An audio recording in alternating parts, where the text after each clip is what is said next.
অনেক দিন আগের কথা। অজয়পুরে বাস করত এক অতি সৎ বণিক। সে ধনী না হলেও ঘরে অভাবও ছিল না। গয়না গড়াতে বড্ড দেরি করে দিলে তুমি। কাল মেয়ের বিয়ে, ঘরে কত কাজ, সেই কাজ পেলে আমি কিনা। হ্যাঁ, আরে নাও নাও নাও, তাড়াতাড়ি করো দেখি। এই জালের কাজ কি তাড়াহুড়ো করে হয় গো বণিক মশাই? না হয় না, সকাল সকাল এলেম, ভাবলাম সব তৈরি আছে, তা না করতে একটা। এই তো হয়ে গেছে, ব্যাস ব্যাস। হ্যাঁ ব্যাস ব্যাস ব্যাস, এবার পালকি পেলে হয়। ও পথে আবার ডাকাতির ভয়, কি যে করি এখন। এই যে সব গুছিয়ে দিয়েছি। মানে এবার বলছিলুম কি, ওই মানে বাকি টাকাটা মানে। আর নাটক করতে হবে না, এই নাও, এই ধরো, গুনে নাও। গুনতি হবে না। আপনি অতি সৎ বণিক, আমায় কম দেবেন না তা আমি জানি। তাহলে আমি আসি। কি করেছে যাবো এখন এই অবেলায়? পালকি তো ভয়ে ও পথে যাবে না। মনে হচ্ছে কপালে আজ দুর্ভোগ আছে। যা ভেবেছিলাম তাই, একজনও রাজি হলো না। সামনে জঙ্গলের পথ, কি যে হবে কে জানে। কালী মেয়ের বিয়ে।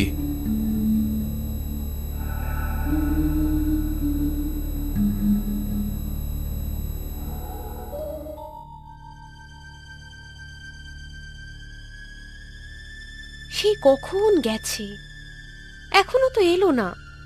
পথে কিছু বিপদ হলো না তো? তুমি মিছেই চিন্তা করছো মা, বাবা এক্ষুনি এসে পড়বে।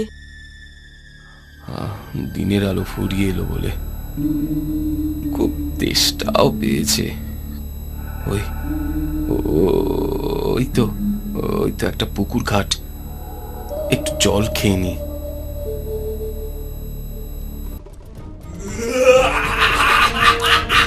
কে কে আসছেন কেন? বললে কেন গো? জল তেষ্টা পেয়েছে, জল খাও, তারপর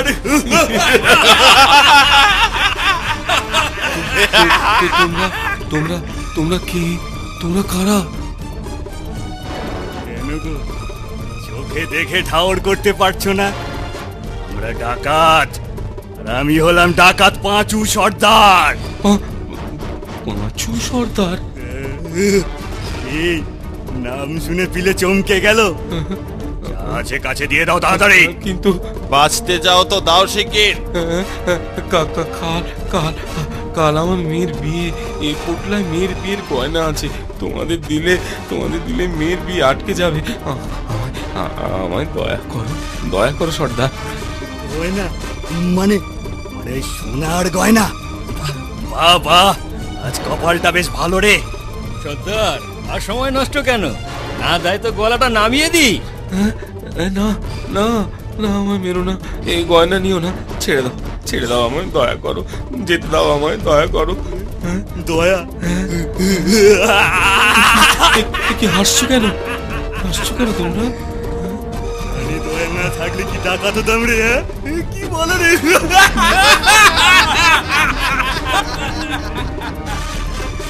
মুখের কথায় কাজ হবে না দেখছি।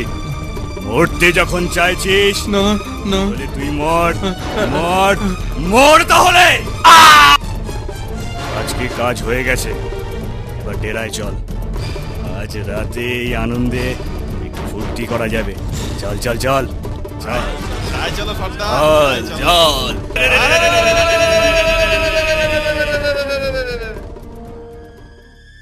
কিরে লতা, দিন ফুরিয়ে রাত নেমে এলো, সে তো এখনো ফিরল না রে। তাই তো মা, এবার সত্যি সত্যি মনে ভয় জাগছে। পথে কোনো বিপদ হলো না তো?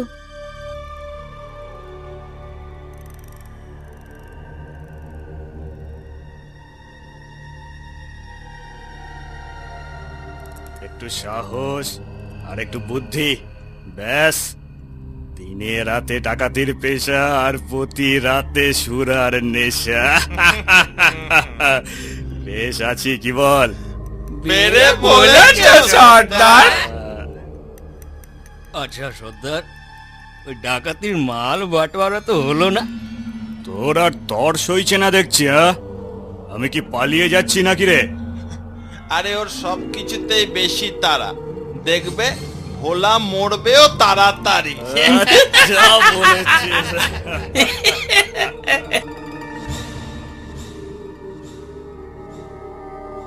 সর্দার, সর্দার, ওই দেখো, বণিকের পোটলাটা বাতাসে ভেসে যাচ্ছে। আরে তোমার পেছন দিকে গো। পোটলা বাতাসে ভেসে যাচ্ছে, ওই রে।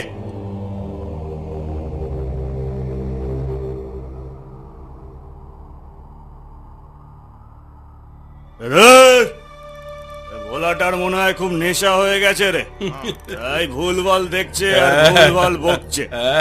এই, আর খাসনে রে ভোলা, আর খাসনে।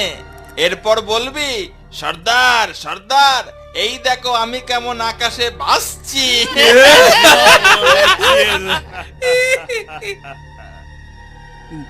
মোটেও আমার নেশা হয়নি, হ্যাঁ, মোটেও নেশা হয়নি। আমি হক কথা বলছি সর্দার, তুমি বিশ্বাস করো। আচ্ছা আচ্ছা বাবা, আচ্ছা, তুই হক কথা বলছিস আর আমরা সবাই ভুল বকছি। আসলে আমাদেরই বেশি নেশা হয়ে গেছে, কি বল বিশু? তাজা বলেছ সর্দার। বেশ বেশ, আমার কথা তো বিশেষ হয় না। সত্যি কি মিথ্যে একবার একবার গিয়ে দেখে এসো না, বণিকের পোটলাটা জায়গায় আছে কি না। ঠিক ঠিক বলেছিস। এই হারু, তুই যা তো গিয়ে দেখ তো ওই পোটলাটা আছে কি না। ওরে বাবা রে, আবার আমি কেন? আচ্ছা যাই সর্দার। পোটলাটা যদি না থাকে তো কি প্রমাণ হবে সর্দার?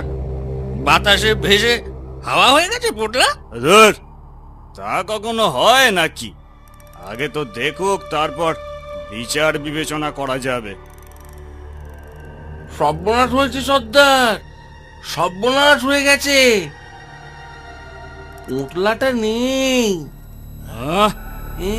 নেই মানে? কোথায় গেল পোটলাটা? চালাকি। এই ভোলা, এই ভোলা, বল পোটলাটা কোথায় সরিয়েছিস? বল শিগগিরই। বেটা নিজে পোটলা সরিয়ে গল্প ফাদা, আমাদের বোকা পেয়েছ? যাবো, আমি সরাতে যাবো কেন? হ্যাঁ, কোনোদিনও আমি অমন কাজ করেছি? কোনোদিনও করিসনি ঠিকই, কাজ করেছিস তুই। এর সাজা তোকে পেতে হবে ভোলা। সত্যি করে বল পোটলাটা কোথায়? বললাম তো, আরে বললাম তো, বাতাসে ভেসে আবার নিচে কথা। তাহলে তোকে আজকে মরতে হবে। হ্যাঁ, তুই মর ভোলা, হ্যাঁ? তুই মর। বলেছিলাম না সর্দার, ভোলার সব কিছুতেই তাড়াতাড়ি, ও মরবেও তাড়াতাড়ি। কিন্তু কিন্তু কথাটা যে এত তাড়াতাড়ি ফলবে সেটা তো ভাবি। কিরে কিরে লতা, কি হবে বলতো? নির্ঘাত তোর বাবা ডাকাতের কবলে পড়েছে। গয়নাগুলো নিয়ে যদি বাবাকে ছেড়ে দেয় সেও ভালো, প্রাণী তো বাঁচবে। লতিকা, ওই লতিকা, ওই তো মা আমার, দরজা খোলো মা। ওই তো তোর বাবার গলা। উফ, প্রাণী যেন বল এলো। দে দে, দরজাটা খুলে দে শিগগিরি। যাই বাবা, এক্ষুনি খুলছি।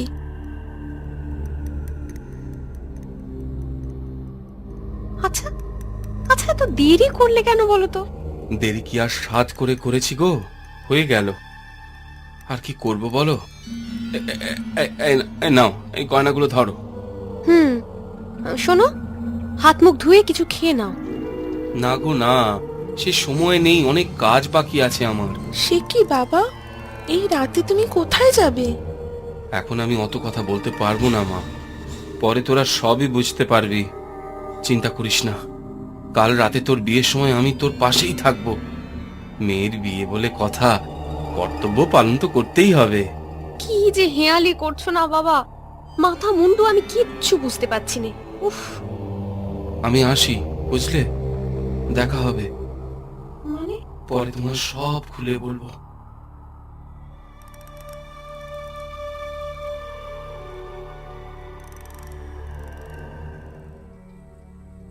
কিরে হারু, কিছু খবর আনলি?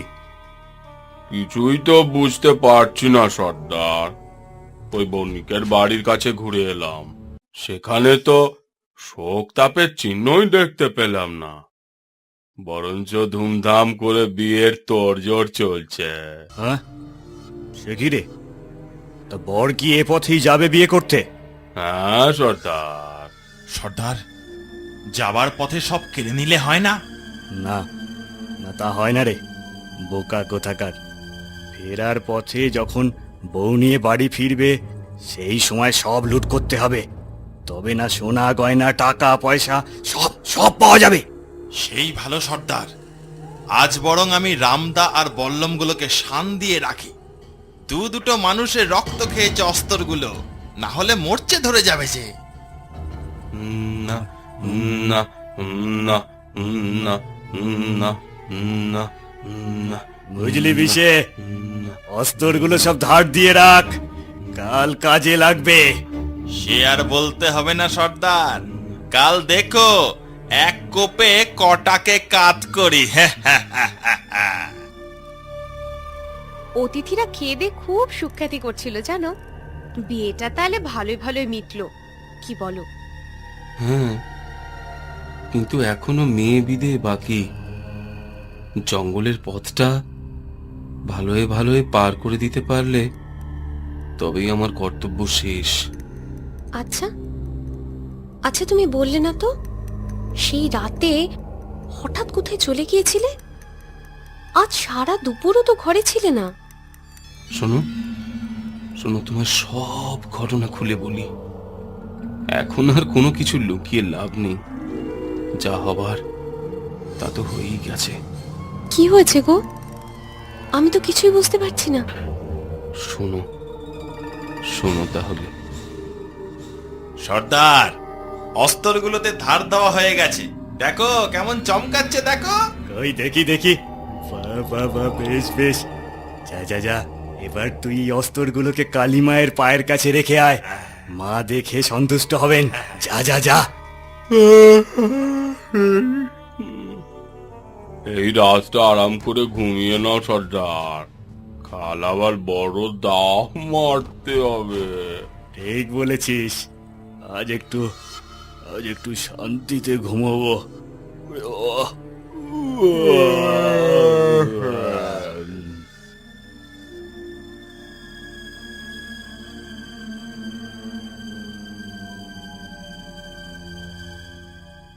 ও কি কথা গো, তুমি তাহলে বেঁচে নেই? না, আমি বেঁচে নেই, সেজন্যই দিনের আলোয় দেখা দিতাম না, আর রাতেও তোমাদের থেকে দূরে থাকতাম। আজও আমায় চলে যেতে হবে। কেঁদো না, কেঁদো না, কেঁদে আর কি লাভ বলো? নিজেকে সামলাও। কি করে সামলাবো বলো? মেয়েকে বা কি বলবো? সত্যি কথাই বলো। দেখো, একদিন তো মরতেই হতো। তুমি কিন্তু একটা কাজ করো জানো, আমার শ্রাদ্ধ পিণ্ড দেওয়ার ব্যবস্থা করো। ভূত হয়ে আর কতকাল থাকবো বলো? তবে আমার কাজ এখনো বাকি। আজ রাতে আবার কি কাজ? আছে আছে, বদলা নিতে হবে না। তাছাড়া ওরা মানে ওই পাঁচু ডাকাত আর ওর সাকরেত সব কটাকে না মারলে কাল মেয়ে জামাইকে ওরা ছাড়বে ভেবেছো? তা বটে, কিন্তু কিন্তু তুমি পারবে ওদের সাথে? ভূতের সাথে লড়াই? আমার তো নতুন করে আর হারাবার কিছু নেই। হারাবে ওরা, ওই নীচ শয়তানগুলো।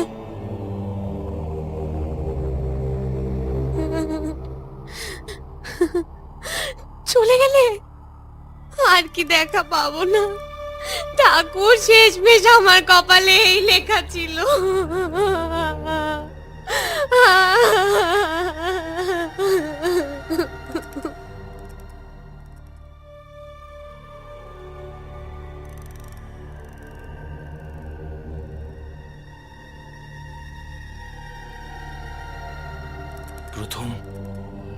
প্রথম সর্দারকে মারি,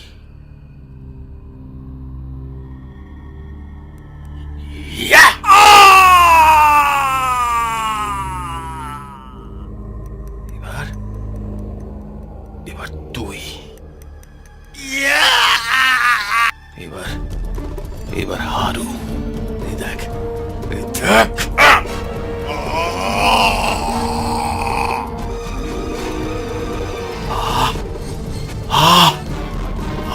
কি শান্তি,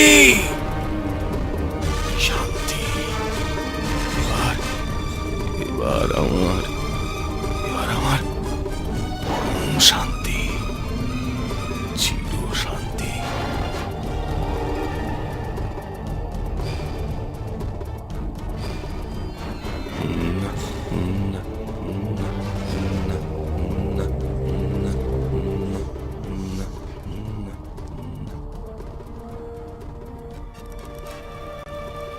এরপর ওই পথ দিয়ে নিরাপদে বণিকের জামাই আর তার মেয়ে পার হয়ে যায়।